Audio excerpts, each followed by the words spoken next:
Good morning, everyone, and welcome to today's session. My name is Charissa, and I'll be your host for our online program. This session is part of the Kitchener-Newcomer Women's Digital Navigation Hub, made possible through the support of the RISE Fund and the City of Kitchener. Thank you to them for making this program possible. Today's session is smart and safe smartphone used. And we're very happy to have Dr. Hamed Vahabi with us as our speaker. Dr. Vahabi will walk us through how to use our smartphones more safely, covering things like permissions, spotting comms, and protecting our personal information. Without further delay, I'd hand it over to Dr. Vahabi. Thank you. Thank you very much. Let me share the screen.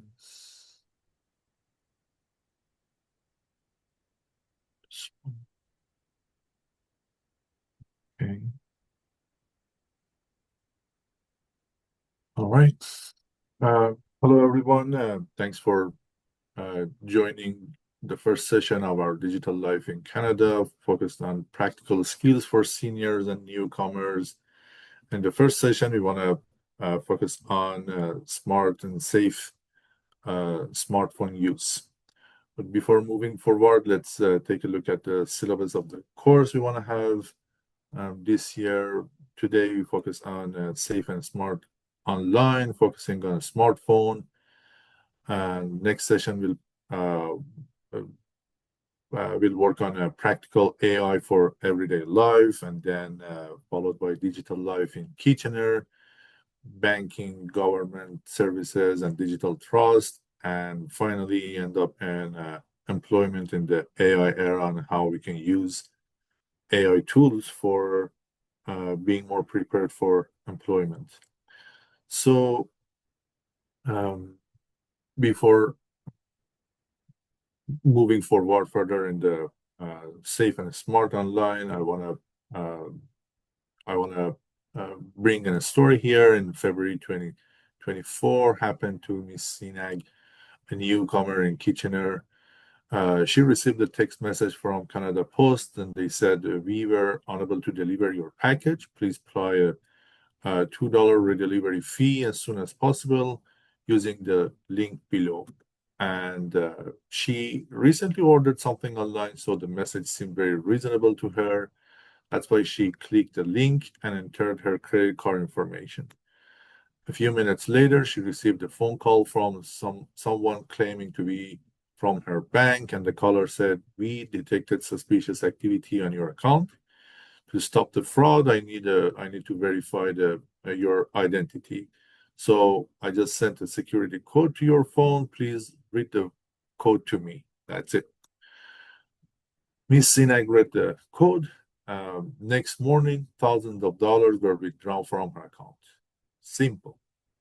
So the question is, where were the warning sign in this story? What would you have done if you were in Miss Sinag's shoes, right?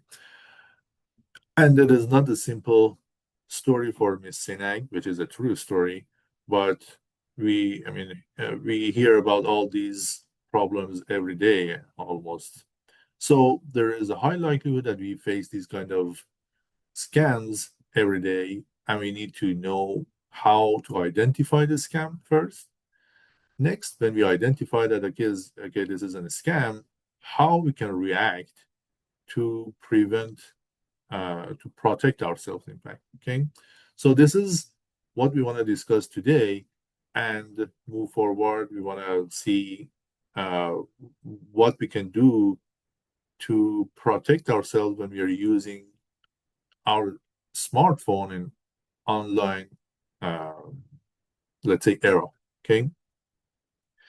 So common scams in Canada are usually CRA scam, bank impersonation, delivery text scam, grandparent scam, romance scam, fake technical support, and crypto investment scam. But regardless of the type of the scam, the way they reached out, before clicking on any link or an attachment, before answering their question over phone, before downloading anything, before paying to someone, before reading any code, before doing anything, what you need to do is you need to ask these six simple questions from yourself to identify whether it is a legit uh, contact or you're facing a scam. Okay. So keep an eye on these six questions that you have to ask yourself in these conditions. First question is, who is contacting me? Do I know them or not? When someone calls and say, okay, we're from your bank, are you sure that they're from your bank or not? When someone reach out to you over using email and says that we are from CRA, are you sure they're from CRA or not? So who is contacting me? Okay, next question is, are they creating any sense of, feel of urgency, threat, secrecy, or confusion? Like they say, act now, meaning they try to kind of put you on a kind of urgent condition, or your account will be closed. Is there any sense of threat in the message? Or this is a last warning. So any sorts of urgency, threat, secrecy, or confusion, like for example, they give you a message, but after receiving the message, you feel that, okay, something happened, but I'm not very clear on what happened. I'm not very clear if it is related for, is this really for me or not? So there is some kind of confusion there. Or they give you a message and then about the problem happened to you, but they highly advise you to not share it with anyone, not discuss it with anyone, because it would be worsened. Okay. So they try to convince you, make it secret. Okay.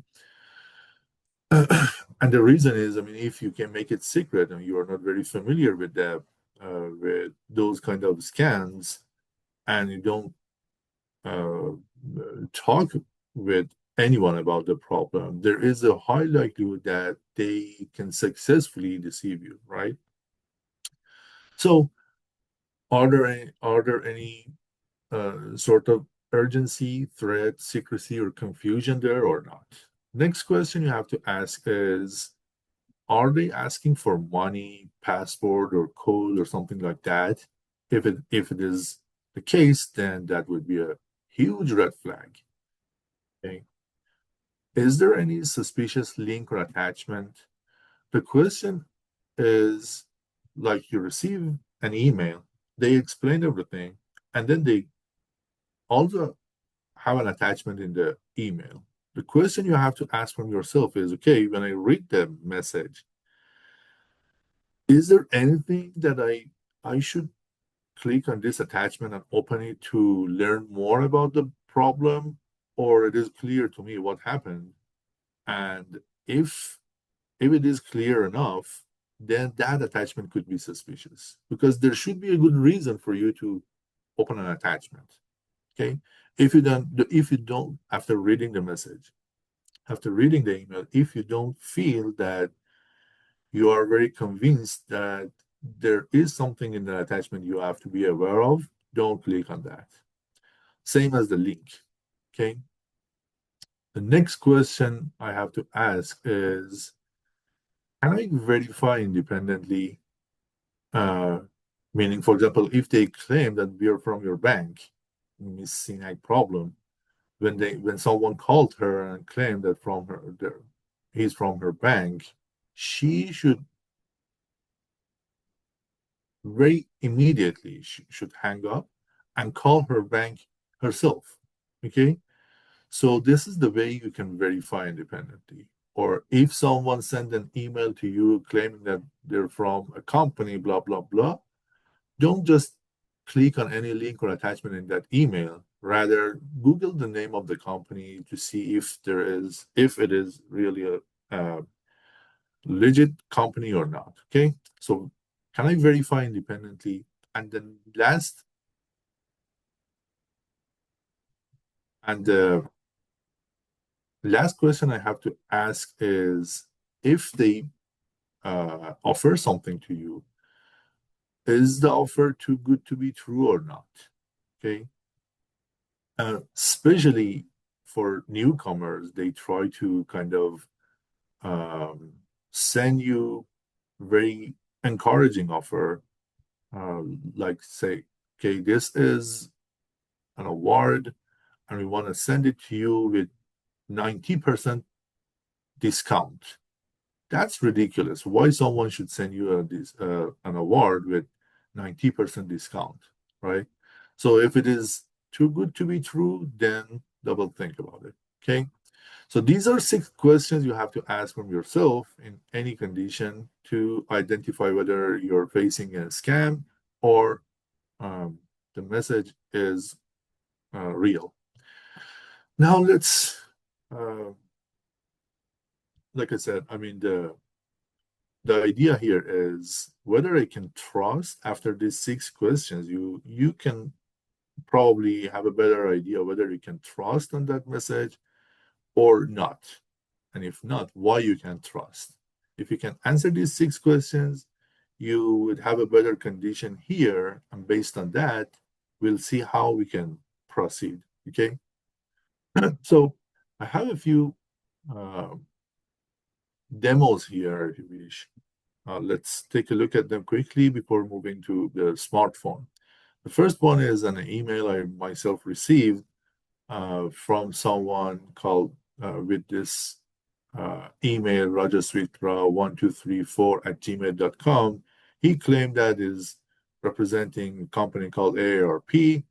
And basically, let's read the message. Your ALP health monitoring kit await. This is a kit that this company uh, manufactured this by this company. So they said, dear ARP member, we are excited to inform you that you have been selected to receive an ARP health monitoring kit as part of our special promotion. This kit will help you track and monitor your health with ease, allowing you to stay on top of your wellness goals. Thank you for being a valued member of ARP. We are committed to supporting your health and well-being. And this is a link or a button to go to the link to claim my award, and there is an attachment also there. Now let's go to the questions I listed before, see if it could be a real case or a scam. Okay, first question was, okay, who's contacting me? The email address is rajaswitra1234@gmail.com. This is the first red flag. Gmail is a personal kind of email. Meaning, if imagine you employed in this AARP company, they give you your they give you an email address from their own domain, from their own system. Okay. And if you want to communicate with the customer, you must use the company email, not your personal email. Meaning, if this guy was from AARP company, I would expect to see something like rogerspeaker1234 at aarp.com or dot whatever. Okay. But I'm not seeing anything related to AARP in that email, meaning it is not an email from the company. It is a Gmail, meaning it is a personal email. So this is the first red flag. Next red flag is I tried to verify it myself. I Googled the name of the company and realized that no, this is a real company. The company website is www.arp.org. Now, this is the second red flag. Look at the domain of the website. I mean, after dot, this is the domain. So the domain of the company is .org. The domain of the email is .com. Are not the same. Okay. So I don't want to go into the detail of that, but whenever you're receiving an email, after verification, what you should expect to see is the domain of the company and the domain of the email should be the same. If they are not the same, it means that the email is not from this company. Whatever the email is, whether it is personal or from another company or whatever, regardless, the email is not coming from this company. Okay. So there are two red flags here just by looking at the email address and the website of the company. Okay. Next question was if there is any sort of urgency, threat, secrecy, or confusion there. Well, there is. Here, they said, Dear AARP member, first of all, I haven't been AARP member in the entire my life. Okay. So I don't have any idea what does it mean by AARP member while I'm not their member. And second, uh, assuming that the AARP member, you have a company and I'm a member of your company. Don't you have my name? Don't you have my address? What does it mean by saying dear AARP member? Why didn't you use my own name? How they made sure that the email is sent to the right person and help the person to kind of validate it without giving the name even. Okay.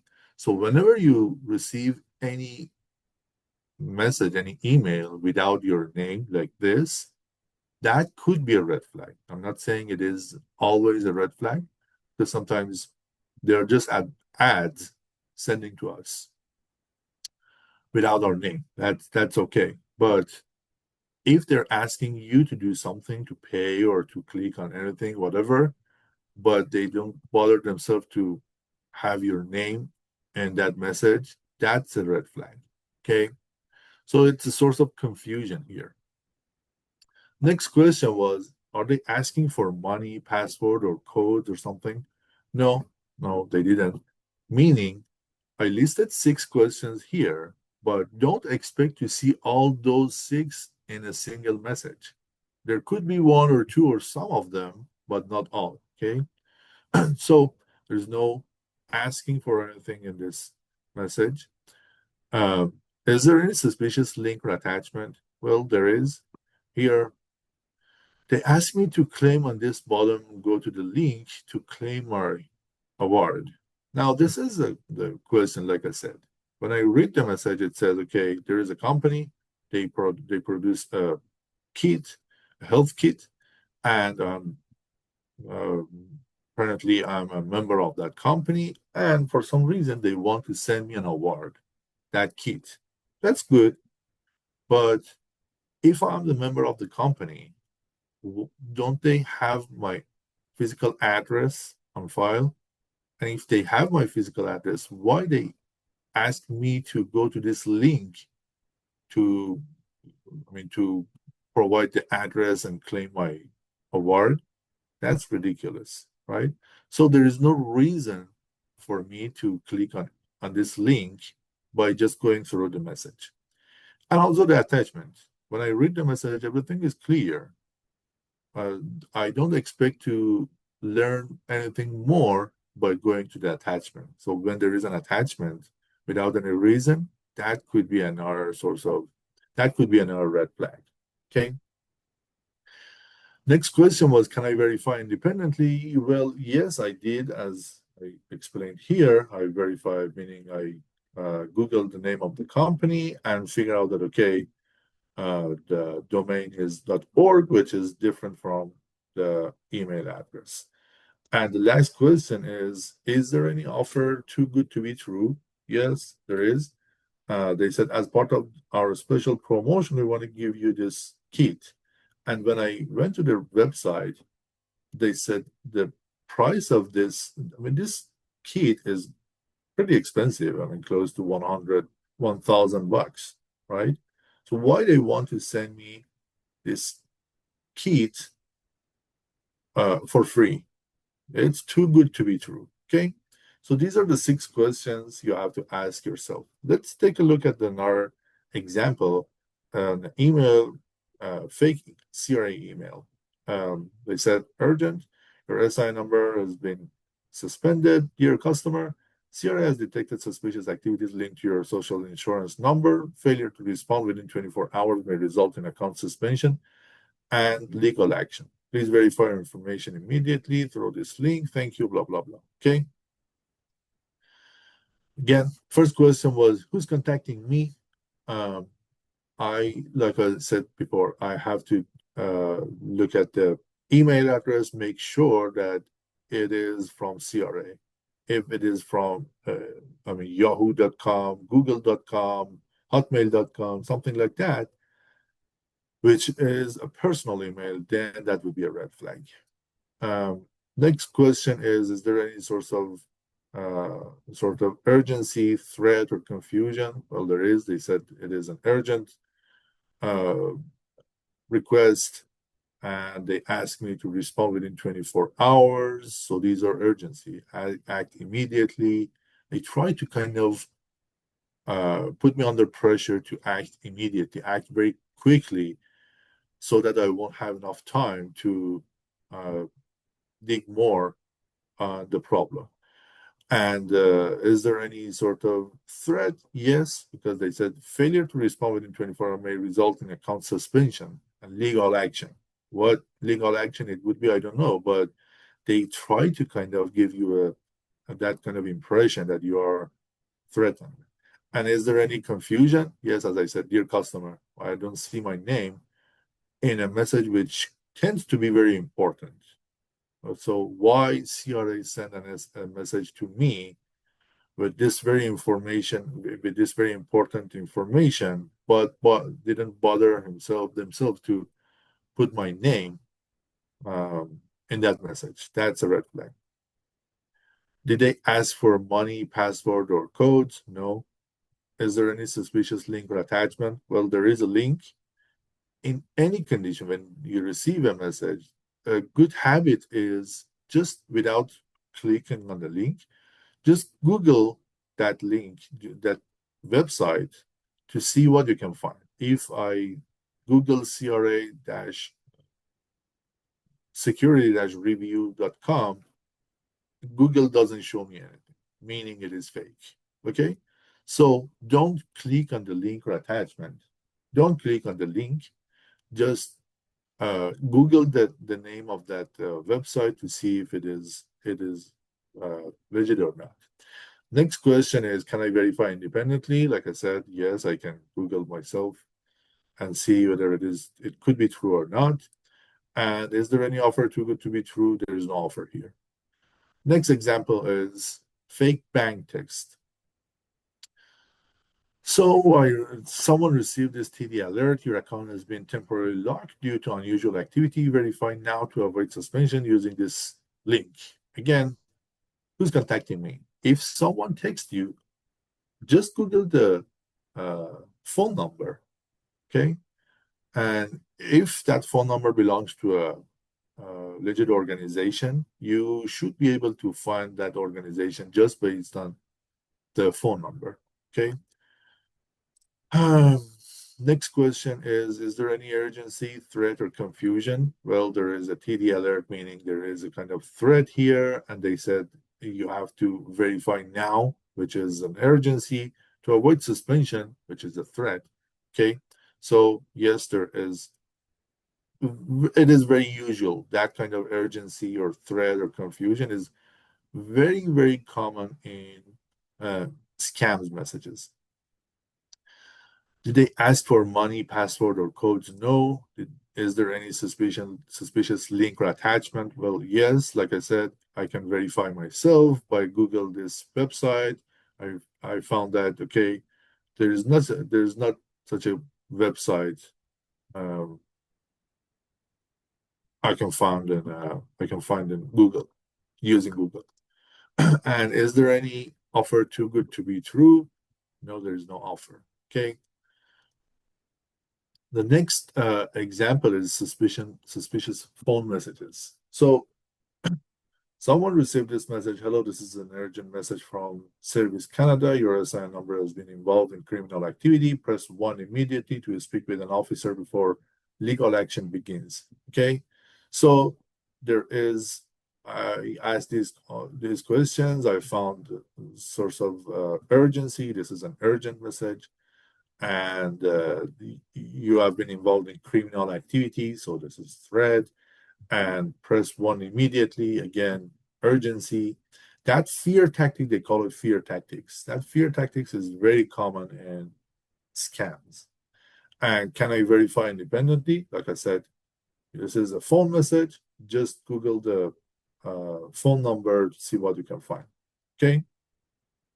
So I mean, intentionally provided examples for each of those sort of most of the important sort of scams to see how easily you can figure out whether it is a scam or not.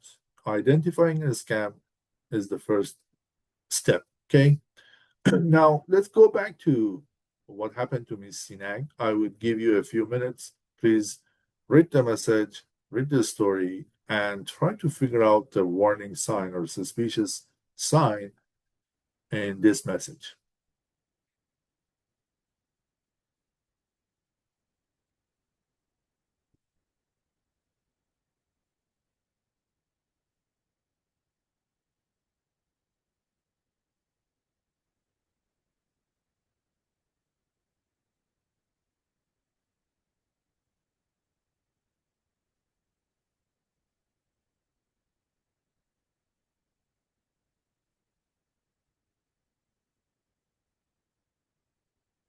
All right.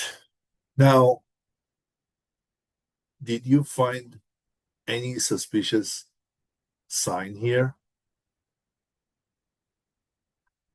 Let's see what I found. So they said, we were unable to deliver your package. Okay. The first question she should ask is whether I was expecting to receive a package or not. And if she was expecting to receive a package, then there should be a shipping, tracking number, shipping number, or whatever, right? They said we are not able to deliver your package, but they didn't provide the shipping number with package. If I was expecting to receive, like, for example, 5 packages, which one are you talking about? Okay, so this is confusing. They said, please pay $2 redelivery fee. Okay, they're asking for money as soon as possible. Source of urgency. Using the link below. Okay, they provided a suspicious link because, like I said, uh, again, when I when I'm not clear on which package I'm uh, had this problem, why I should pay someone, and why I should go to specific link here to pay for that. Then they said, we detected suspicious activity on your account. To stop the fraud, I need to verify your identity. I just sent a security code to your phone. Please read the code. Okay. So they're asking her to read the code for them, which is nonsense. Never ever a legal organization ask you to read a code over the phone. Okay. So these are the suspicious signs I found in that story. Now, the question is, if she received this kind of text, if you receive this kind of text, how you should react? Well, instead of clicking on anything, stop, ask yourself, am I expecting a package? And if yes, then open Canada Post app or website directly and verify there. Okay. So once you identify that, okay, it seems a scam, then stop at that point. Don't do anything rather than verifying yourself. Okay. So if it was a text, this is how she could react. If it was over phone, here, if it was over phone, then she could easily say, "Thank you. I'll call my bank directly," and then hang up. Don't discuss with them. Don't talk and ask any clarification or whatever, don't do that. Just stop and hang up and call the number of the bank. You can find it uh, on your bank card or find it online. Okay, call the bank, and if there is any problem with your account, your bank would have all the information you need to know. All right. So first identify the scam, if it is or if it might be a scam, and then react appropriately. But don't proceed with them. All right. Okay. Now let's change gear, move to the smartphone safety. The problem these days is we are using our smartphone for most of the uh, online purposes, right? For communication, buying, or whatever. And they can they have a better chance of frauding when we are using our smartphone. We want to proceed very quickly on any message. We don't give time to figure out anything, right? So we have to be mindful on protecting our smartphone against scams. The What we need to do is, well, we are using a device online, right? So we should protect the device itself. We should make sure that the device is well prepared to uh, to keep our information safe. And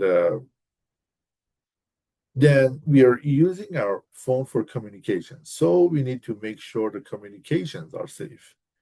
We're using different apps on our smartphone. So we should make sure the apps are protected, well protected. We usually have a lot of personal information, pictures, videos, credentials, util. So we need to make sure that all our private information are well protected on a smartphone. We are using internet. And when you're at home, you're using our Wi-Fi at home. Then outside, you're using our the internet from the carrier, or use public Wi-Fi, or use hotspot. So in all those cases, we need to make sure that the internet we are using, um, our information are well protected when we are using that kind of public uh, internets. So the bottom line is we should make sure that our smartphone use is well protected and safe. And then we should know what to do when something goes wrong. Okay. And this is what we are trying to figure out in the rest of this meeting. So let's go to each of these cases one by one and see what wrong could be, and how we can um, proceed on that. The first question is my phone well protected or not?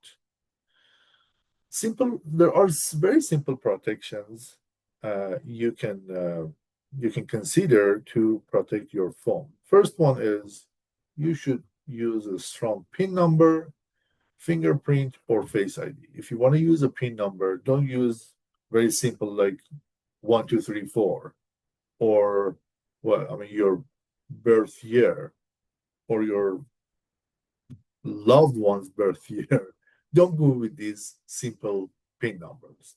Make it complicated. Make it difficult for others uh, to figure out and remember. Okay, so first, use a strong PIN number or your fingerprint or Face ID to lock your phone, and lock your phone when you're not using it.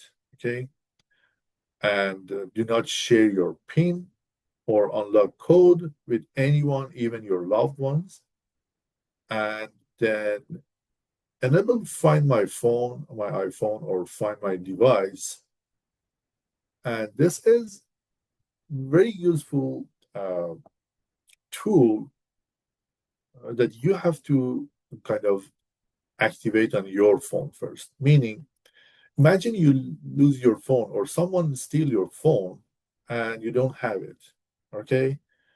Uh, and especially when you lose your phone, you want to see where that phone could be. Meaning, for example, you went to your company, worked there, and then when you're coming back home, you went to a couple of stores, purchased something here and there, and then went to a park, did some daily exercises, and then came back home. At home, you figure out that, okay, your phone is not with you.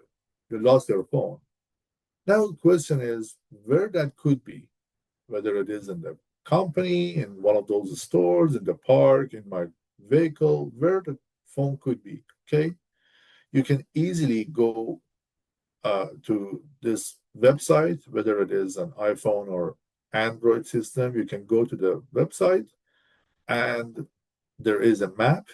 And over the map, it shows you where your phone is. Okay.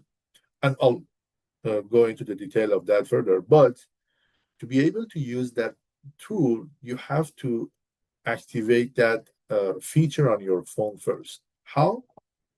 Well, if you're using an Android, go to the setting of your phone and then tap on Google services and select the Find Home. Some in recent uh, Android, there is an app. You have to download the app and uh, turn it on. In older ones, there is just one. Uh, uh,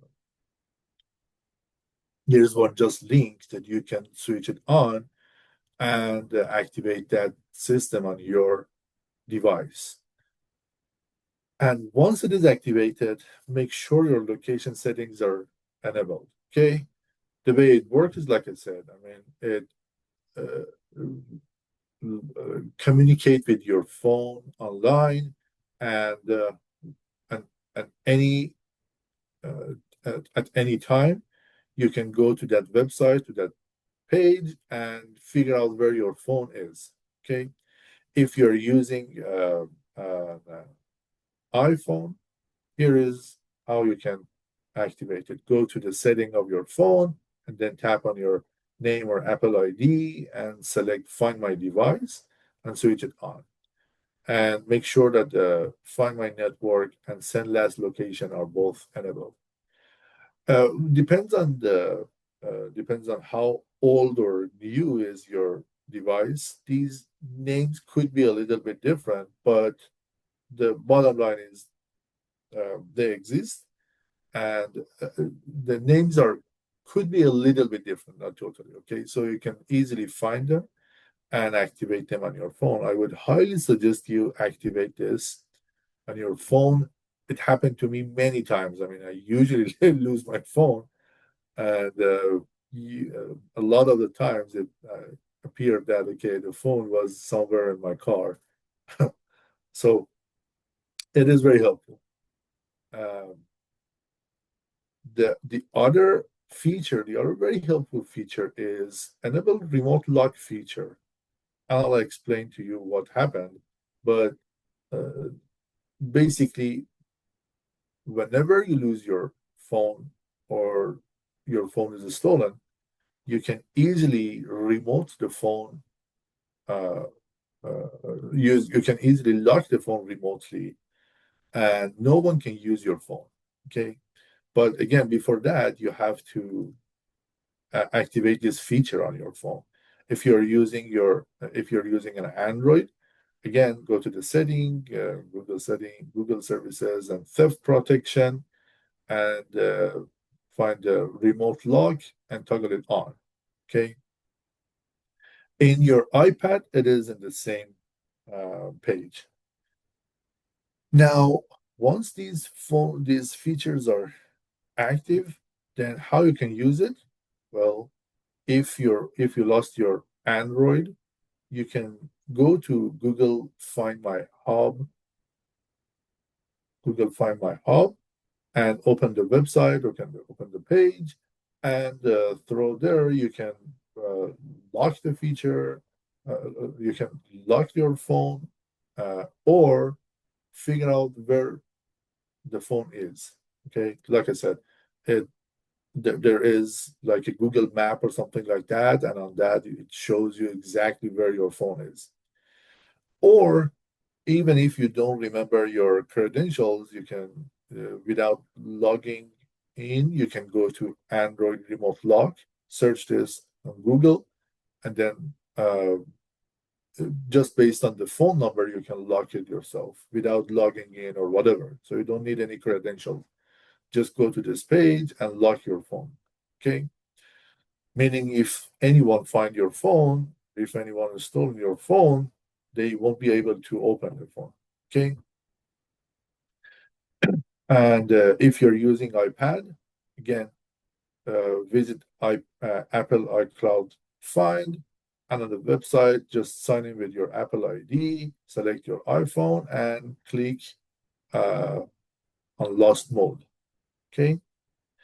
Now, this is this is not all features you can find uh, which help you. I'll explain further, but bottom line is, or the let's say the key message here is protect your phone like you protect your wallet. There are a lot of important information on your phone that should be protected. Your bank information, your personal information, your pictures, videos, uh, you name it. There are a lot of more very important information that should be protected. And using these simple protections, you can make sure, rest assured that your information are well protected. Okay. Now, what if your phone is lost or stolen? Okay, that's a very important question these days. The first thing you should do or you should avoid is do not panic. You have a lot of you have a lot of uh, good tools here to help you protect your information. So don't panic. The first step I would suggest is just use a Google Find Hub if you're using Android like Samsung phone, or Find My iPhone if you're using Apple. Go use one of these. Use these features. Okay. Now, if you go to Google Find Hub, just just search it, Google Find Hub, and open that page, and you have these three options. Like I said, there is a large Google map which shows you the location of the phone. That's good, meaning if I lost my phone, first of all, I can find, okay, the phone is like in the park. Or if I'm not sure whether my phone is lost or stolen, I can track the movement of the phone. Like for example, it shows you that in the last hour your phone was in a park. Now it is like for example in a shoe store, right? Meaning someone take the phone and moving. Okay, so that would be a good information. But along with that, you have these three options. If you're not sure whether your phone is uh, uh, lost or stolen, or for example, you go to the Google Map and it shows you, oh, your phone is and at the store. So you go to the store, but you cannot find the phone, right? What you can do is just click on this play sound. Even if your phone is on silent mode, it play a relatively loud sound, and this way you can just listen to the sound and find the location where your phone is. Okay, so this is a good tool. The other option you have here is mark as lost. If what if you click on this option? Well, first of all, it locks your device, like I explained. If someone wants to open your device, they need your PIN number or your fingerprint or your Face ID, whatever you use for protection. But they need that kind of uh, opening information. Okay, so it first locks your device, and also it displays a custom message. what I suggest you is add a message and a phone number to your lock screen, meaning uh, although it is locked, but on the screen of your phone, it displays a message, and you can change that message. What I would do is I would add a message and a phone number, which is going to be shown on your lock screen. So anyone who find a device can easily contact your that phone number and return your phone. Okay, like it happened to me last year, and what I did was I add a message. Okay, thank you for helping, and this is my and I add my wife's phone number there. So someone called my wife and said, "Okay, I found your device on Walmart." And I just went there and took the device. That's easy. Okay. So although the device was locked, I mean, they don't need to unlock your device. The device is locked, but on the screen, this message will be shown. Okay. The other thing you can do here is disable access and connections. What it does, it hides your quick settings and prevent anyone from connecting your phone to any new Wi-Fi or Bluetooth networks.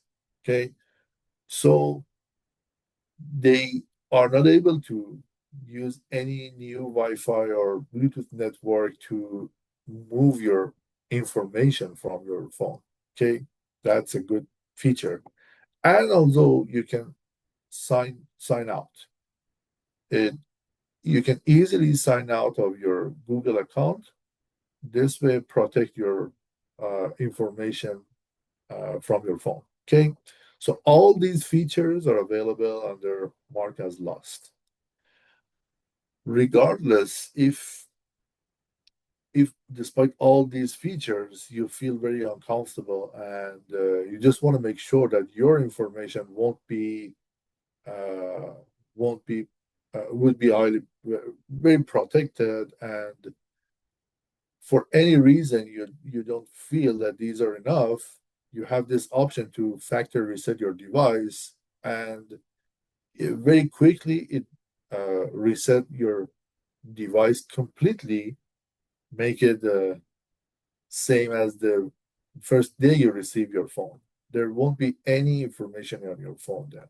Okay, so all these features you can find them on Google Find Hub, or if you're using Apple, you can find my iPhone.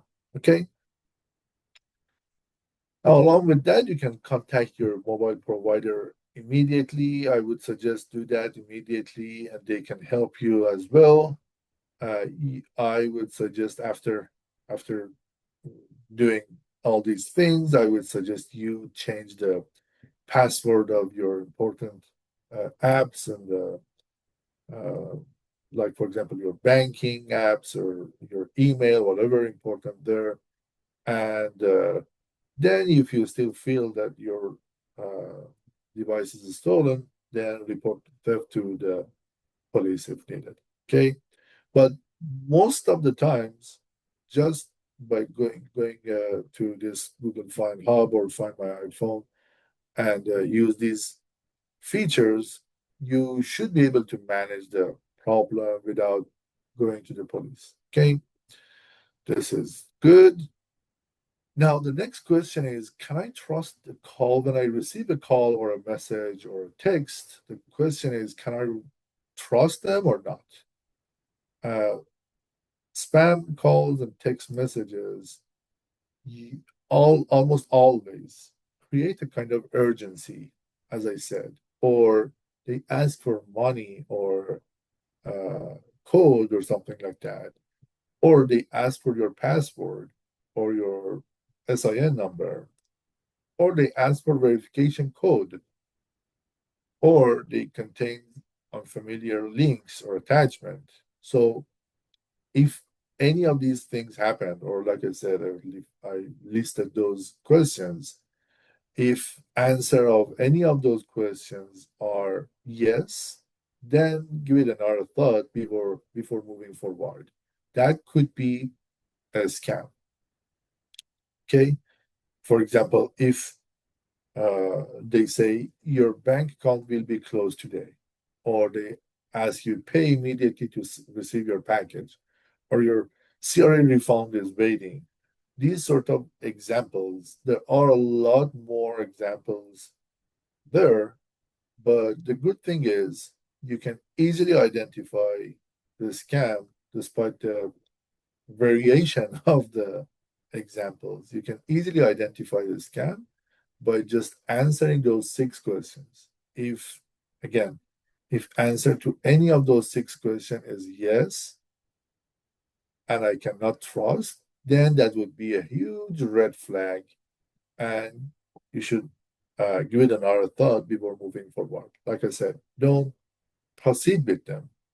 If it is a call or a text or message, don't proceed with them. Just hang up and call the organization yourself.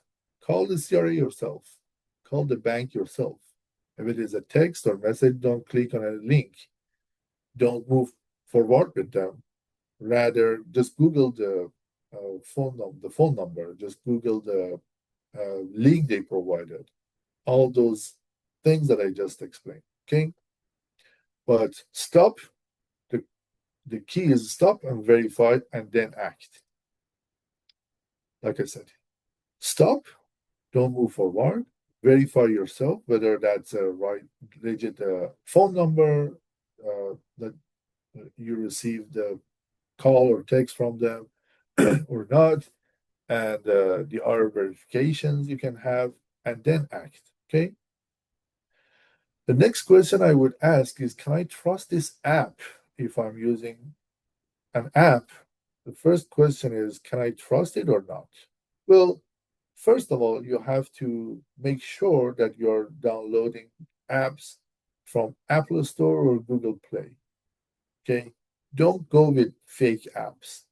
And by going to these two, you can rest assured that apps are legit. Don't uh, don't need to be kind of investigate further. You can trust on these two, but avoid uh, using apps that are sent through a text message or from a WhatsApp link or from an unknown website. Don't do that. Just find the app. If it is a right app, you should be able to find them most of the time on these two platforms. Okay. So this is how I can trust. And the other thing is sometimes we just find an app and install it. But before installing an app, you have to ask yourself, who made this app? Do I really need it? Most of the time we don't need an app. We're just encouraged by someone and we install the app and leave it there without using it. Okay. So ask this question, do I need the app or not? And where I can download it. If you know, okay, this company made the app and I can trust, and I really need that app, and I can download it from whether Apple Store or Google Play, then go ahead and download it and install it. Otherwise, don't do that. And the other thing about the app is when you install an app, you usually the app usually asks for permission. Okay, the app wants you to let them have access to your contacts, to your email, or to your pictures and videos. Okay, ask this question from yourself: does this app really need this permission or not? For example, if you're installing a flashlight app on your device and it requests to have access to your contact, that's ridiculous. Why a flashlight app needs my contact numbers? Okay.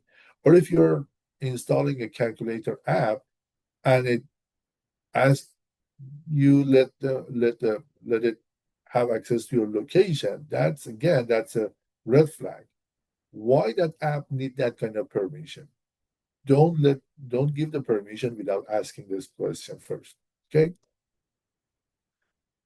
The key message here is Not every app deserves access to your information. Give it another thought. Okay. And the next question you have to ask is my phone sharing too much information? You have uh, a lot of private information, and you have to kind of go to your privacy setting and review who can see your phone photos, your videos, your location, your contact, your camera, your microphone, all those things. Okay, uh, you can go to the privacy setting and figure out who has access to your private information. And if you're not comfortable with any of them, just remove them from the list. How you can do that? On your iPhone, go to the settings, privacy and security, and location, and you find the location services, photos, contacts. On any of them, you have a list of apps that have access to your location, for example. You have a list of apps that have access to your photos or contacts. Just take a look at that list and see if you're comfortable with the list or you need to remove some of those apps from the list of accessing to your photos, for example. If you're using Android, go to Settings, Security and Privacy, and Permission Manager. Again, you can see a long list of apps have access to location, contact, camera, microphone, photos, and videos, and you can manage those kind of permission there. I would highly suggest you uh, kind of have this habit of frequently check the permission manager yourself and manage the apps who has access to your personal information. Like I said, if you go to this permission manager and it says Google Map this app, Google Map has permission to your location, then you can think about it to see if it is reasonable or not. For Google Map have access to your location, that's reasonable. Okay, I would leave it there. If I have WhatsApp and it under permission it says it has access to the to your contact, that makes sense. So I would leave it there. But if I have a flashlight app and it has access to my contact, that doesn't make sense. That's suspicious to me. So I would remove this app from that list. Or, like I said, if I have a calculator app who has access to my location, that's very suspicious. So I would remove the app from the list. Okay. You can easily manage the permissions there. Like I said, a safe habit uh, you have to practice is frequently, regularly, like control the permission manager. Now, if you're using safe Facebook, again, limit personal information being shared. Be cautious with friend requests and think before posting any travel plans or some other information there. And you should always ask this question: is it needed to be shared or not? Okay. Again, if you're using YouTube, watch from trusted channels and be cautious of links in comments. There are some links shared in comments. Be very cautious. You can find a lot of scams there. And verify health and financial advices there. I mean, there are a lot of uh, ads there um, providing information about health and financial advice. Don't just trust them easily. Okay. Verify first, then act. The key message here is share carefully once online information can spread quickly. Okay. So before sharing, give it another thought because, like I said, I mean, once your information is shared and it's online available, then it would spread quickly and it would be more difficult to be controlled. Okay. Next question I would ask is, am I using the internet safely or not? Meaning, we usually have we usually use public Wi-Fi. Examples are when I go to a coffee shop or to airport or library or hotel or some stores, I can find public Wi-Fi on my phone. The setting is just, I mean, automatically move to the public Wi-Fi and use it.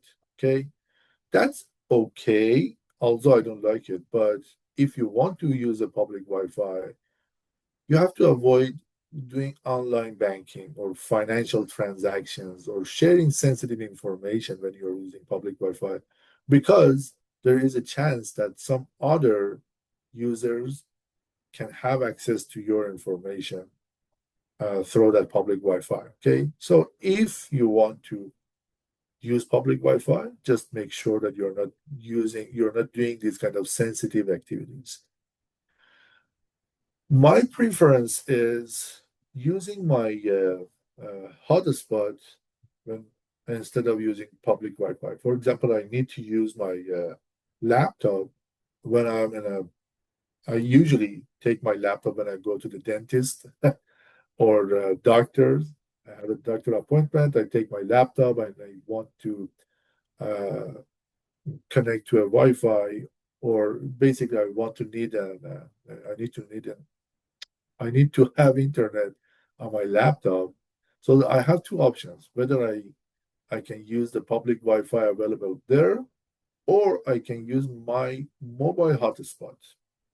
This mobile hotspot, for those don't be familiar with, is very simple, like a public Wi-Fi, like a Wi-Fi.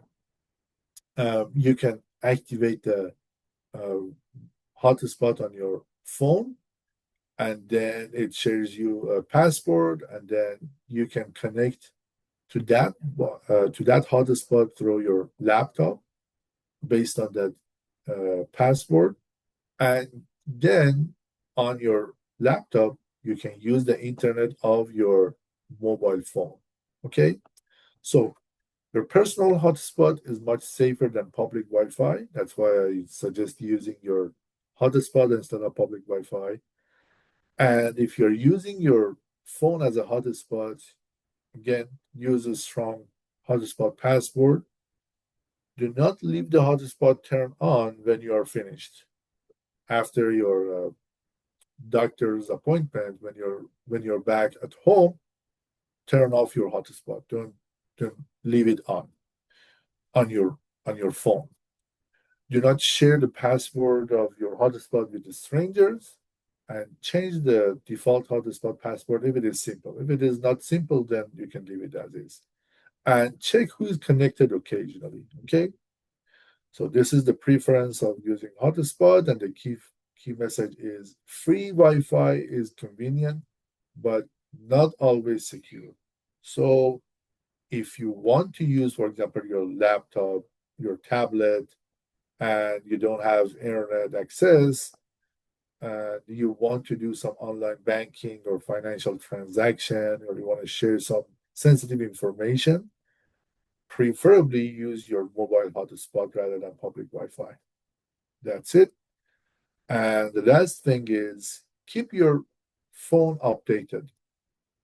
It helps it helps you fix the security problems on your phone, improve the performance of your phone, and protect against newer scams. So there are a lot of benefit there. The good thing is usually we receive message that okay, my phone needs to be updated. Sometimes I see that people just ignore them. Don't ignore them. Don't postpone them. Let them let the phone be updated as soon as possible. Okay. The good habit is install updates regularly, remove apps you no longer use them, review app permission occasionally. I explain these things to you, and sometimes restart your phone once in a while. All these good habits help your phone work better for good performance and fix your security problems of your phone. So the key feature here is an updated phone is usually a safer phone. Don't underestimate it. Okay. And now, after all these things I explained and simple steps I told you, just imagine losing your phone at, like, for example, Fairview Park Mall today. You're in a mall and you lose your phone. How much personal information would someone gain if there was no screen lock? That simple step, locking your screen with your PIN number, your fingerprint, your Face ID, could prevent a lot of headaches in future. Okay? So, as I explained, those simple protections can help you against a lot of future headaches. Don't underestimate them. Now, I would give you some reflection questions. Have you received a suspicious message or email recently? Did anyone ever ask for a verification code? Did you share it with them? Have you ever clicked a link before checking who sent it before verifying it? Have you ever download an attachment before making sure that it is uh, legit? These questions show that we, almost all of us, I would say, faced these kind of scams before. And if nothing happened to you, it doesn't mean that you'll be safe in future without kind of making sure that the security measures are considered. And security measures are, again, are very simple. Just identify the scam based on those 6 questions I shared with you. And then once you identify the scam, um, proceed appropriately. The action list I provided here can help you better proceed in these conditions. Enable your screen lock, update your phone, review installed apps, and delete suspicious messages, and never ever share verification codes. And by that, I want to thank you again for joining today. Next week, or next session, we'll discuss practical AI tools for everyday life. Thank you again. Yes, thank you, Dr. Bahabi, for that excellent and very practical session on smartphone safety. Thanks again to everyone for joining us today and to the City of Kitchener and Rice Fund for supporting this program. We hope your found today tips helpful and we look forward to seeing you at our next session. Have a great rest day of all, everyone. Bye. Thank you. Bye.